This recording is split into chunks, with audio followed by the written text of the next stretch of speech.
Principal National Unity Platform Robert Chagulanyi Ssentamu yavayo nakola statements ezimu lunaku lwerimu President Federation Uganda Musician Federation Eddy Kenzo navayo nazikola ki naziddamu wetugenda okugutandikira ogwaleero sooka ompe biri ebigambo byennyini etterekero sooka oliveemu mpe ebigambo byennyini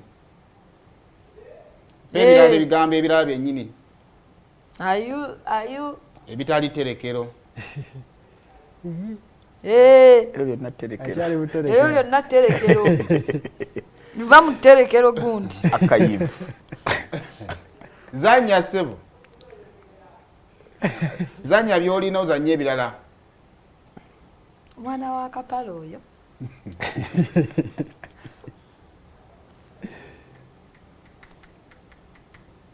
Can you give something to artists to do what? Mazoziria atiti mudongo wala omamba mu mazoziria mogere ekituufu ne bayisiza ne billioni 30 nga za kuwa bayimbi. Bobi alina okufuna research team entuufu etagenda mu wrong information. You understand? Between me and you supplementary yakayita alina ababaka mu parliament naye nyinize musubira okuba nti ali ku ground yandirabye senemekeza ayise mu supplementary. You understand? Supplementary bichi ebyayitiddemu ebikwatagana n'eggwanga eddamba kuba position mwali okuvuganya entebe alina okubanga alina knowledge mungi nnyo naye kubanga Museveni ye akkiririza mu kugulirira afunamu abayimbi batono n'abayita abawe ssente first of all bazirye babeere n'omusango gwa corruption nga tebasobola kukwasa myaka mwake kwogera ku kikyamu maze ebbanga nga nsaba bayimbi bannange obutabeera babbeega obutabeera basabiriza wabula bateekebwawo amateeka agabafuula nabo boosi bo n'abaana baabwe n'abazzukulu. Omuntu addeyo n'awulira nti nno biliyoni 3 okitegeera yakitwala nti biliyoni 3 naye nga mazima si kituufu teri biliyoni 3 zayisiddwa era tezinaweebwa bayimbi kujjako nga ye alina byamanyi ffe tutakola ki bye tutamanyi. Muwulidde bayimbi bannaffe bangi nga babadde nga bakaayana bagamba Bobi Wine aleeta ebyobufuzi mu music twawule music n'ebyobufuzi naye nga mbadde nga bagamba nti politics kyeki. Politics yentematema ya ssente z'omusolo yentematema by'ebyobugagga by'eggwanga na kigenda kukola kitya kati yene entematema. I understand Bobi has to mobilize. He wants as many numbers as possible to do what he does oba okusupportinga cause ye naye asooka ayagale Uganda ne Uganda asooka ajagale Uganda ng'eggwanga oba okitegeera kubanga Uganda as a country has nothing to do with their interests. Onayagala kubeera president, onayagala kubeera vice, onayagala kubeera biki. Uganda's interest tezimanyi as a country. You understand? Bakozesa bano okubba kubanga buno obubbi guno munyago. Abayimbi kye beetaaga ye copyright law, teweetaaga bagulirira, teweetaaga bawa ssente. Just weetaaga ku supportinga ebirowoozo ebibasitula. Kyanaku si kye kyakoleddwa era mwalabye nti biliyoni 30 ezo nno ssente zizimba eddwaliro erisinga eryakiduddu nga pyanga kuliko n'ennyumba z'abasawo. Ebbanga Bobi lyamala ng'ali mu parliament emyaka egi teyayogera ku music oba yayogerako naye zisaamulabako ng'addressinga ensonga za music zonna okitegeera. Ebbanga lyonna lyeyakubira laale presidential saamulabako nga presidential candidate ng'ayogera ku music. Bwe twatandika okukikola yavayo n'agamba mbuffe tuvuddeyo tukola bino tugenda tuli babbeega nga tamaze kukola research tuli kuki era ne struggle yaffe tugiyingidde tutya okitegeera. Kyeka yali ayagala tuveeyo twekasuka ku nguudo twekalakase tuyombe naye nga tetwalinawo option aka negotiations. Do you understand? So we first negotiated before nga tonagenda mu kwekalakasa osooka mu kuteesa bwe kugaana n'olyokoddawa so ffe ne tutandikira mu kuteesa era nze njagala omuwa amawulire amalungi nti copyright law by either this very month or next month in the first weeks egenda kuba eyise. The Papa our power. Our man Eddy Kenzo. Our man Eddy Kenzo. Atuwadde ekigambo ki? Ndi corporate egenda bekola ki? Kayise. Muntu oyoze. Muntu oyoze. President Federation. Kyokolo kikola mutima ki? Omulungi omuyitirivu. You know, You know me. Totya danger. You know me. Tulina abantu babiri. Buli omaso lubanga alina abamuli emabega ne katunuulire faces mmeka? Bbiri. Ezifulumya ebigambo ebisobola olowoozebwa nti nno birwanirira music Industry. Buli omu ku luuyi gy'ali ebigambo bye bw'obitunulamu ekigendererwa kyabyo kulwanirira music industry. Wabula era buli omu ku bigambo bye bisobola okubanga abikozesa okwenoonyeza ebibye. Kakati ku side emu kulina obbaya alina ebigambo ebirwanirira music industry, ku side endala walina okubaayo alina ebigambo ebyenoonyeza ebyaki Ebyayo. era Florence oli mukazi mmekete. Osaana otubuulira Ntiki. ebigambo byono byenoonyeza bibye, ebigambo byono binoyamba music industry. Bulungi nnyo. Ekisooka principal ine ensonga. Bwe muba mumanyi nga mwekwese mu kifaananyi kya kufuna copyright, muyiseewo ebyammwe era weetuli tuba tuludde era tujja kubalaba. Okitegedde? Nze nsanyuse omanyize nzikiririza nnyo mu dialogue. Abantu okwogerezeganya. Okwogerezeganya. Oba okitegeera. Era bwe kinaaba kituufu nga copyright ejja kuba tuwadde ensaleesale tazituwadde. Agambe wiiki ejja. Tugenda kugiraba. Wiiki ejja. Agambe mwezi guno. Mwezi guno. Kyonna kyekiri. Oba okitegeera. Bwe naaba yakujja. Parliament egenda ddi mu gundi mu leave. Ndowooza next week. Sizeba ya week Next week, yes. Tegenda inayita mu parliament. Next week. Kitegeeza by next week parliament erina otuula. So president atuwadde ekigambo kino Next tugenda week. kumuwakanya. Amaaso tugayegese tugwegali tulaba. Naye bwe kibanga ne principal kyayogera nti era yabayozaayozeza ti biliyoni 3 zizimba eddwaliro ly'ekiruddu nga kuliko ne kkoota z'abasawo. Bannaffe mukole ki? Mwebale. Bwe mubanga ddala mugenda kulya ddwaliro ly'ekiruddu era we tuli tukola ki? Okubalaba. Tulaba. So obatengedde eri gye kiggwera. Bulungi nnyo. Tuleme tetugenda kusalira abantu musango nga tetunnalaba. Tetugamba nti sente mugenda kuzirya ez'ekiruddu mugenda kukola mutya nga tetunnalabako. Naye nga nze ku lwange ndowooza ne Eddy Kenzo kye yayogera bwe kinaaba kyovola nkugambye nti tulinda tulabe buli kimu kiba n'ekiseera. Era bwe kinaatuuka essaawa tujja kugamba mukulu yatukola ki yatuyisa kuli talaba. Naye nekyayogedde nti sente zino bwe ziba zizze ne zigenda mu ssako. Mu ssako eno omuyimbi asobola okuggyayo ssente n'abaako byakola ki? Byakola. Nze nga nze omuntu sikirabamu buzibu. Nga bwe ngenda mu banka n'enfunayo akasente, nga bwe ngenda luddawa n'enfunayo akasente, mbeeko wenteeka nkole, mbe bulungi, nsobola okuggyayo oba nkoze bizinensi ate n'enkola ebirala. Bwe kibanga bwe kigenda okubeera nze ng'omuntu sikirabamu buzibu okujjako nga maaso awo binaakyukamu. Ne babawola ne batandika emidala gy'ennyaanya. Omudala gw'ennyaanya gumuyambako okuggyamu akasente n'ateeka mu ndongo. Fiina masanyaze fresh tomatoes. Kyonna ku lwange ndaba nga kisobola okukola.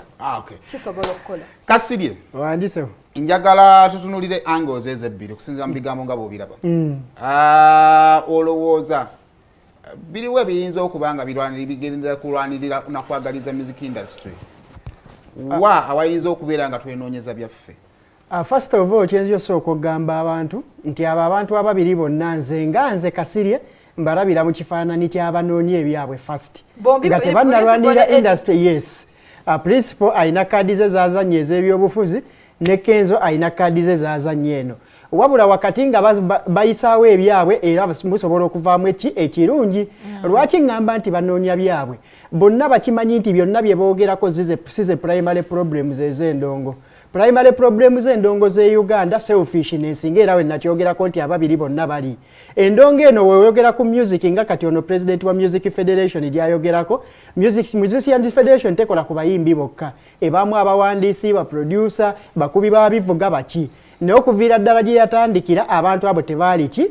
tebali represented. Ekirala kyesinga okubagambako kimu nti ba producer n'abawandiisi betulina okutuma tukolera sound enaatokalaki enayongera tutambuza oba oli awo nabana abali mu government betusaba olaba emirimu gyaffe balabe nga giyina added value gye gikola ki gye gigattako naye nabawa challenge neekugaa nti bano ababiri bonna osobola obbabuuza ku mwennaani ayina ba producer nga yabasayiningira royalties zaabwe okitegeera njagala okimenyeremu ku muntu wenna kasongola royalties oluyimba eruba lukolebwa kino kye bali mu kulwanirira kye bagamba ekya copyright eraga obwannannyini ani nnyini luyimba naye mu bwannannyini bw'ekintu ekyo ekinene mubaamu shares nti producer yakola kino omuwandiisi yakola kino eyateekamu ssente yakola kino era singa ssente zivaayo teziba za muyimbi yekka zidistributingibwa mu bantu abo bonna ne bazikola ki ne bazifuna naye nakana akatini ke bali mu kufunako baproducer bali mu kkaaba abawandiisi bali mu kkaaba abayimbi baagaana abayimbi b'eggwanga baagaana okusayiningira ba producer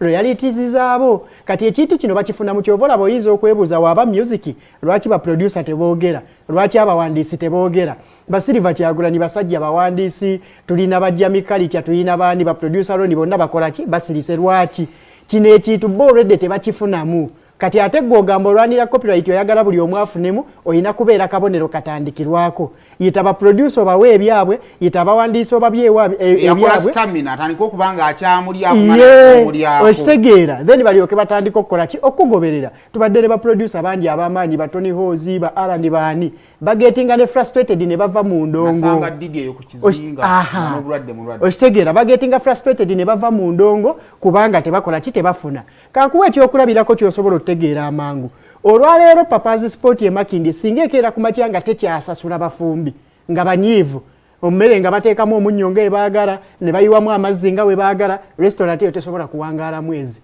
ekisse art industry ya Uganda n'okubanga terina bargaining power product yaffe enfunnyo ekita product yaffe kwe kuba nti abafumbi twabalekerera kati ffenna tuba twerimba okujja mu nsi ne tugiraga tuli balungi nnyo twogerera ndongo musabe kino musabe kiri naye ng'effumbiro tetulikola ki tetulifaako yensonga lwaki nagambye nti abo ababiri bonna mu ndaba eyange nganza ali mu ndongo bonna bannanfuusi kaseera kano nze nga wembalaba balina sooka ttereeza ekyo okitegeera ekyokubiri endongo ye Uganda ebaddewo ebbanga lyonna nga tewali copyright bazzenga abamu nga copyright weri naye nga tebagikozesa kuba abamu tebagimanyi nagimanya bazzenga abamu bagifunamu ku mitendera egyaki egy'enjawulo mu kaseera kano nabagamba nti Bobi Wine bebekulu kamiliyoni balina akatabo ke baakozesa bwe bamala okukakozesa ne bakassa wano Good Life teri akata Good Life nejja neekozesa akatabo wemala neeteeka wano Eddy Kenzo nakwesa akatabo ke n'akateeka wano olwaleero nali eniskini alina akatabo ke teri atakatabo wabula future ya industry yonna ezimbibwa ababadde previous bw'otunuulira future ya music wa Nigeria ezimbira kuba tubaba bwe bamala okikuba bakozesa kikyoyita okuba n'akatabo nga bonoga ati master plan gye nakozesa okuyitamu okitegeera ekimala omukolera ekyo ekimukolera kitakigamba munne kati abanigeria betwegomba betwagala benchmarkingirako batubba bwe bamala okikuba ne bakozesa akatabo okukola abapya lwaki akatabo ako keetaagisa nnyo kyenkoledde emyaka 10 okutuuka wano bwe nkinvestinga mwana omupya nkimukolako myaka 5 ne bw'akinvestinga mu addaka akikola mu emeka mu ebiri kwa master plan baleeta akatabo kawakagoba yes ne bakakwasa fikfa meita ne bakakwasa ono mwana wa Swangziani Benoni aliwazawi bajja tuyamba okugoba muki abajja tuyamba okugoba mu Nigeria ne bamuyita omumoloko okitegedde kakati awo wonna ze wengambira nti tuli selfish tulimba tetwagaliza ki industry olwaleero bw'otunuulira omuyimbi nga Wizkid teyandibaddewo singa banki W teyakwata katabo naga akankozesa akatabo nkole Wizkid era ne Wizkid olwafuuka ow'amaanyi n'akola abaki abalala kati industry ye Uganda eteekeddwa kuzimbira ku ba Bobi Wine nga be bazimba ba Kenzo naye tebakikola ba Kenzo bezimba bokka kati ate ba Kenzo be balina okuzimba ba Jasmine bani nabo tebakikola na bano bakola ki bezimba bokka kati chain yakola ki yafa tosobola vaayo n'ogamba nti oyagala nnyo endongo oyagala nnyo kinga to contributize ku kuzimba future yaki future yayo yensonga lwaki bonna babiri yensonga lwaki bonna babiri kaseera kano mbalabira mu kifaananyi ekyokuba buli omu yenoonyeza anko Eddy kyaliko kati kyaliko akitandikidde ku mabaati kyonna kyekiri kyaliko ne bwe tuyintarogatinga ebigambo byonna nze nja kugamba mu ndowooza yange Bobi Wine alina obujja si mu bubi amisinga music industry ku bintu byonna ebyali bikoze abantu. Bobi Wine ne Bebekulu ne Chameleone bamanyi amaanyi g'endongo, bamanyi gye yabajja ne we gyabassa. Woba wamugano practicing endongo ngeri abaji practicinga kiba kimuluma munda. Wabula obusungu ayinza okumanya obutamanya wa wakubussa. Abantu woba bagalanga babo babuulira tosobola bagamba nti bali mu munyago. Kuba naffe bannabyabufuzi twandibadde nga tubagamba nti nammwe muli mu munyago maati azimuyina bye mulikola ki bye mwagala okuyisaawo. Industry eno ina kwogera nayo bulungi kubanga okimanyi abagirimu si be bategeere nnyo. Oluusi ebirimu by'olina obbannyonnyola mu bukimu bulungi. Kati Eddy Kenzo on this side tosobola kumunenya lwaki. Nakugamba mu art industry ya Uganda bokkiriza kamera okuvaako ng'ogenze. Abasigadde bonna abatali mu kwogera tetuli mu badiscussinga kati. Buli womu discussing abaako kye yeeyongerako maati azigolooza oba okola ki oba omutoolako. Kati yo okujja n'addamu Bobi Wine aba brave enough okumanya nti bwe muddamu kijja kukola ki kijja kukola kitegeera. Finally nga maliriza ku nsonga eno nina ka video kendabye ze wenzikiririza nti ddala Bobi Wine amisinga endongo. Bwe yabadde ku birthday ya Fefe Busi yayogeredde ddala ng'ayogera n'abayimbi era mweyo toni basobola omutegeera. Nagamba nzize wano anengamba Fefe Busi tomanyi protocol sookayo biki Fefe Busi nangamba waaye wano tolimba miziki najja nabaga bannaye nze ndi miziki ndi munnammwe natandika obbaliko organizinga mu nga bakyalibe baki mu music industry omuntu asobola okunyiga justing omumye recognition nga tomwogeddeeko nti waali tolaba Kenzo byonna ebimuyombya asobola okuba ng'ekimuyombya nga ayagala Bobi asooka akkiriza nti president w'abayimbi then balyoke banyonyogedde okumala ebbanga nnyo Kasige olinawo kadde itaitako mu message wamma mukulu gundi Obi